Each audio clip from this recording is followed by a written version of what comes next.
Captain Vijayakanth அவர்கள் கடந்த வருடம் டிசம்பர் 28ஆம் தேதி காலமாகியிருந்தார். அவரோட உடல் தேமுதிக தலைமை அலுவலகத்தில் நல்லடக்கம் செய்யப்பட்டிருந்துச்சு. அவர் இறந்து கிட்டத்தட்ட 2 வாரங்கள் ஆகிருச்சு. இன்றளவும் மக்கள் அவர் மறைந்ததை குறித்து பேசிட்டு தான் இருக்காங்க. ஸ்டில் அந்த துக்கத்திலிருந்து வெளியே வராமல் தான் இருக்காங்க.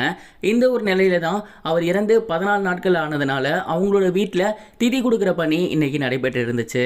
அதன்படி ஐயர்களை கூட்டி வந்து கேப்டன் அவர்களை நல்லடக்கம் செய்யப்பட்ட இடத்துல திதி கொடுக்குற வேலை நடந்துகிட்டு இருந்துச்சு. அங்க ஒரு சில கெட்ட சகுனங்கள் நடந்திருக்கு. அதாவது திதி கொடுத்துக்கிட்டு இருக்கும் போது கேப்டன் அவர்களோட போட்டோ சரிஞ்சிருக்கு அப்படிங்கிறது தெரிய வந்திருக்கு. மேலும் அங்க அந்த இடத்தை சுத்தி பக்கத்துல இருந்த நாய்கள்லாம் பயங்கரமா குலைச்சிருக்கு. இதனால விஜயகாந்த் சாரோட ஃபேமிலி ரொம்பவே ஒரி பண்ண ஸ்டார்ட் பண்ணியிருக்காங்க. இந்த மாதிரிலாம் நடக்கக்கூடாது, இதெல்லாம் கெட்ட சகுனங்களுக்கு அறிகுறி, அந்த ஆத்மா இன்னும் சாந்தி அடையலன்னு நினைக்கிறோம். கண்டிப்பா கேப்டன் விஜயகாந்த் அவர்களுக்கு நிறைவேறாத ஆசை ஒன்று இருந்திருக்கு. அதனால தான் அவருக்கு திதி கொடுக்கும் போது இந்த மாதிரியான அபசகுணங்கள்லாம் நடக்குது அப்படின்னு சொல்லவும் பக்கத்துல இருந்த மக்கள் அவங்களோட உறவினர்கள்லாம் என்ன சொல்றாங்க அப்படின்னா, கேப்டன் அவர்களுக்கு அவங்க பையன் 2 பேத்துக்குமே கல்யாணம் பண்ணி பார்க்கணும் அப்படிங்கிறது மிகப்பெரிய ஒரு ஆசையாக இருந்துச்சு. ஆனால் அந்த டைமில் அதற்கான முயற்சி எடுக்கும் போது தான் அவருக்கு உடல்நிலை சரியில்லாமல் போயிருச்சு.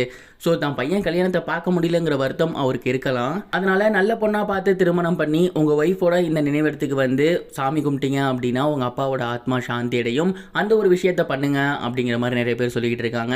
இதை பற்றி என்ன நினைக்கிறீங்க அப்படிங்கிறத கமெண்ட் பாக்ஸில் சொல்லுங்கள். மேலும் ஆக்டர் சீதா ரீசெண்டாக கேப்டன் அவர்களை பற்றி சொல்லியிருந்தாங்க.